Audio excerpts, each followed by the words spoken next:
What's up, everyone? This is Yesjulz. I'm tuned in live from Boston, and you are watching Expozed TV.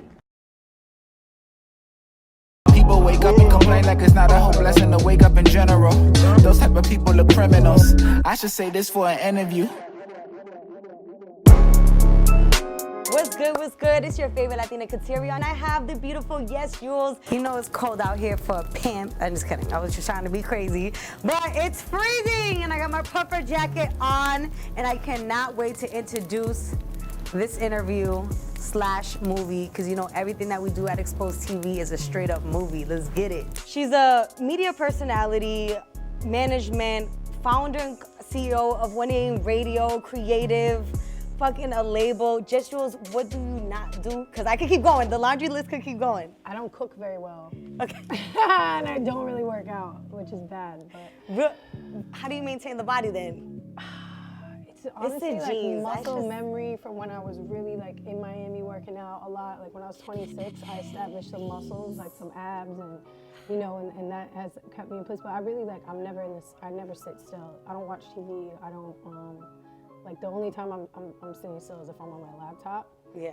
And that's not even very often. Or on your phone, yelling. Yeah, not yelling. even. When I'm on my phone, I'm still moving. So you know, I feel like I just, and also probably I probably got to start this year. I just turned 29 yesterday, so I need to start kicking good habits into place for sure. Yeah, oh my God, I feel that. I had fibroids taken out like 6 months ago. No way. Yes, That's and serious. the doctor was like, hey, at this point, like, you know, gotta really make some changes. You gotta make some changes. So I left meat. I'm a pescatarian now. It's Oh. expensive fucking diet, but hey, Yes. like whatever I gotta do to stay healthy.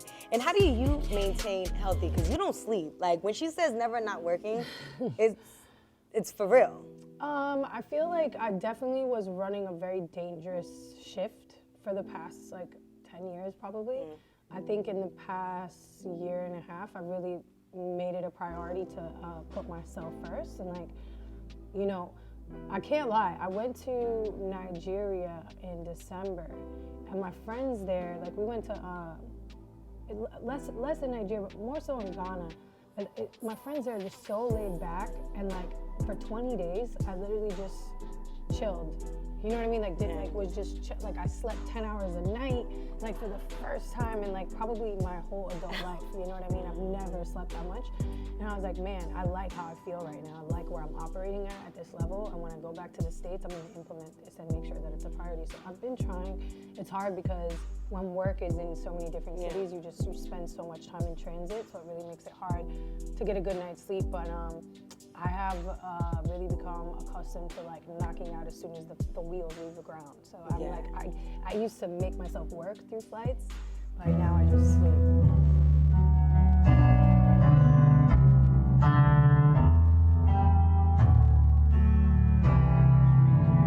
Machiavelli with the bell. I feel brain dead, this is draining. You be maxing, it's been raining. Wash away this feeling of doubt. I went mainstream and you hate on this cloud. You said changing, so I changed it, so I ain't hear your vibe. But I remember who I am and that I'm precious. Though I receive a bit of pain because I'm adapted. I want to leave them little holes, I couldn't help it. And you was going through my phone because you felt it. You said, baby, would you leave me? I said, never. When I signed, I got a line, I meant forever. But there was never a dotted line, I might have dreamt it. Had the backbite on my words, I never meant it. Now treat you, babe. Fucked up saying I need you, babe. Now I'm caught between his heater, babe. Charging up my cold feet, babe.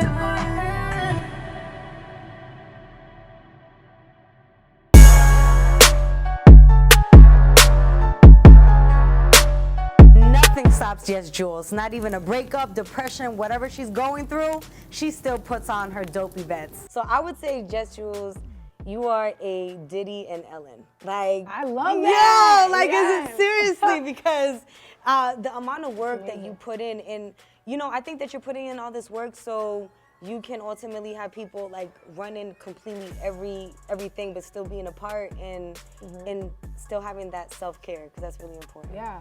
I mean, I definitely have fun throwing parties in Lawrence and New York and Oh my South God, by they're Southwest. popping. Mind you, But, the first time I met Yesjulz, it was at Bijou. And immediately she's like, yo, bitch, picture. And I'm like, she just came in. Like, I'm like, wow. It's good how you're so interactive. Yeah, I mean, I just love people. Like, it's not even like even if I wasn't getting paid to do what I do, I'd be doing what I do, you know? So it's not a job or something, you know, some days, like, I might be fighting with my boyfriend or, like, you know, it might be that time of the month or whatever, and yeah, I don't feel like going and hosting a party. But I never keep that energy. Like, when I get to the spot and the music is on and I see people who, like, actually came out of their house to see me, you know, I feed off of that. Like, it fuels me for the next 4 hours of that event or whatever my time there is. Because you realize, you're like, damn, you know what? This is The beautiful, period's here, yeah. but like, shit, people say yes. Yesjulz has worked with many artists, such as Kanye West, 070 Shake, and more. So Shake and I are no longer working together. Okay. She was management. She signed to Good Music. She was never signed to 1AM Records. But so you know, we worked with Kanye's label. I managed her for 3 years. Really got her to, you know, a good place where she could now, you know, have a career. She uses her social media to the fullest advantage. She promotes her events, her upcoming projects, and what local artists she'll be working with next. We could literally have a worldwide internet shortage tomorrow. And then how are people going to throw events and get people there? Like, I remember when I was doing events and I didn't have Instagram to promote my events. I literally was like selling tickets under the table at lunch in school, you know what I mean? Like, that I made with my hands. So it was like, but I have no problem going back to that, you know? And I would be excited for that challenge. Like, I'm interested to see like where things are going to go in the next few years for sure, because I feel like people hopefully are like taking a step back a little bit from oversharing. Yeah. This is me saying that. I did an interview for this documentary called Proximity by Viacom, and it's all about like this social media age of oversharing and just like documenting everything and et cetera, and it's a really interesting piece. Like, I definitely suggest people to watch it that are in communications. But yeah, it's like we're seeing this generation that really started this wave. We're growing up, we're getting older, we're having kids, we're getting married, we're settling down, and it's like we want to keep some things private into ourselves. It's like once you go through that cycle, it's like at first it's cool, it's fun, the attention's great, and then it's like after a while it becomes really exhausting and overwhelming. And then I can picture if you're doing it so much, at one point you're like, damn, I didn't do today. So what does it mean? That it's like, I think a lot of anxiety comes into play. A lot too. of anxiety, and you don't know how I mean? to deal with like real life issues. It's like, oh, I'm depressed. Do I wake up and snap and pretend like I'm happy, or do I tell people I'm depressed? And how far do I get? How in detail do I go about that? You're pretty good about it though. Like, looking at all, it's never like, okay, yeah, my business is running good, I'm doing what I'm supposed to, my vision, but shit happens. Like, I'm mad this call didn't probably go through the way I wanted to, and I feel like you're very transparent, and that's good, because it's never like, okay, it's all good for Yesjulz. I definitely feel like everybody has like their own, you know, not to get like too deep or whatever, but everybody has their own like role in this, like, you know, you're an important part to a puzzle that is greater than like what you even know right now. It's probably not even iHeart, it's probably like something even larger than that, you know what I mean? And so you might have thought at first that it was Expozedtv, and then it was like, no, it's bigger, it's jamming, and it's like, no, it's bigger, it's this. So I feel like my underlying lesson in life has been that, like, whatever it is that whatever the thing is that I'm here for, you know, it's really that my experience is, I'm here to share my experience with people so that they can learn from my journey. You gotta understand the game. See, let me tell you something. The best thing you can do when you don't know, be quiet, listen. That's when you learn the most. I'm just trying to teach you. She reminds me of a young me. You're just emotional. I'm like, I'm just trying to teach. I'm trying to get you. We're emotional about our shit. Like, oh, do this, do that, like whatever. I just taught you the best thing you'll ever learn in life, and probably 7 years from now, you'll come back and say, you know what? I should have shut the fuck up back in the day, because I would have learned faster. Oh my, listen, see, like, you see how much he's always bullying me. I feel attacked. The sad thing is, she probably was told the same thing. Yeah, I used to, Maverick Carter used to tell me that all the time, and I'd be like, man, you're such a pompous asshole. Like, don't tell me to shut up, I got my opinions. But then when I shut up, I learned. That's when you learn. Yep. when you're And I used to think it It's was hard because I was a sometimes, though, girl. when you're, like, I used to really- get, man, it's all these men. Blah, blah. No, it's literally like time to shut up. Sometimes when you're the dumbest one in the room, it's the best one to be in. I've heard of that. 'Cause that's when you learn. Man, I'm always dancing. Anyways, Puma. Yesjulz has a contract with Puma. She works with them very closely. And congratulations to her because that's an awesome company. I love Puma. Shout out to Puma of Boston. Yeah. Hey. They're headquartered here. No, I'm super excited to be working with Puma. How did that come about? Like, Emery Jones, man, shout out to him. He is just amazing. But it's a mixture of him and Yassine. There's a gentleman named Yassine who works with Puma. I was introduced to him through like Ronnie Feig from Kith, and Ronnie's first ever like shoe collaboration was with Puma. So I was there, one of like the influencers that got gifted that and like posted and did a good job really blowing that up. So I think they took note of that. And then, you know, one day Emery Jones was out, and he's Jay-Z's best friend, like Rock Nation, and he's the one with the hats all the time, but himself, and he quietly was starting the relationship with Puma years ago. And that's when, you know, Rock Nation was like working with Meek in the beginning, and Meek did a deal with Puma. And me and Emery were like getting lunch on Miami Beach after one of my parties, like the night before, and he was like, yo, you're gonna have to like sleep one day. And I was like, no, I'm not. And I was like, no, I'm not. And then he's like, trust me. He's like, you are. He's like, keep doing what you're doing, and when I'm ready, I'm gonna hit you up. And he's like, I'm working on some stuff with Puma. I was like, yeah, okay, dude, like, you know.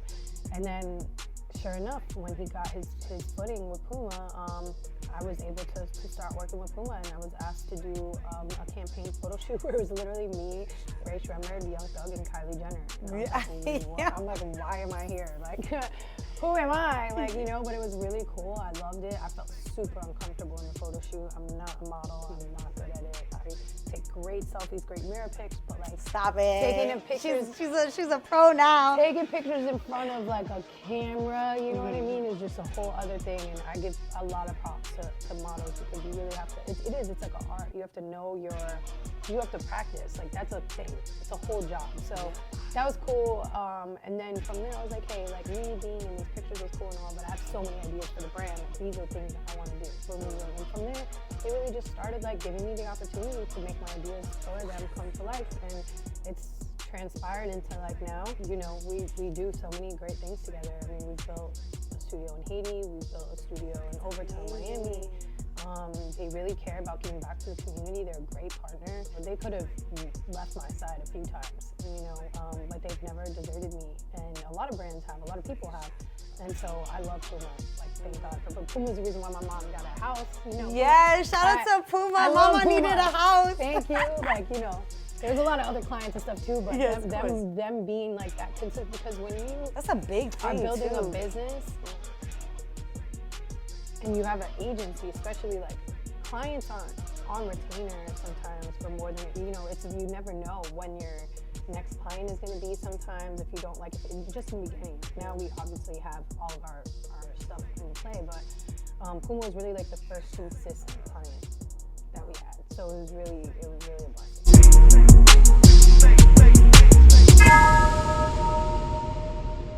I told you this interview was a straight up movie. Yesjulz doesn't only talk about her journey, but she speaks about her experiences and also what she looks for in an artist. She drops a lot of gems, and you know, we lit here. Let's get it. Awesome. Well, thank you so much. You're the best. Thank you. Expozedtv, we're doing a lot of great things, and Yesjulz, like, literally, she is so reachable, and that's amazing, because when I reached out to you, I was like, I need to have Yesjulz. I need people to know that she exists. She obviously does exist. She's everywhere, but she's so reachable. And like, look at all the great tips and advice that she gave us. Shit, I learn each and every day about her and about, you know, what I should do for Exposed and the company moving forward, because it's one of those things that I have grown to want to like really build relationship with women and women that are really doing big things. Because my mom was such a big part of my life that I like to surround myself with women that remind me of my mom. It's crazy. My mom passed 4 years, and ever since then, I've just been like very like, you know what, women empowerment, this, that. So it's a wrap. You just watched Expozedtv with your girl, Katiria.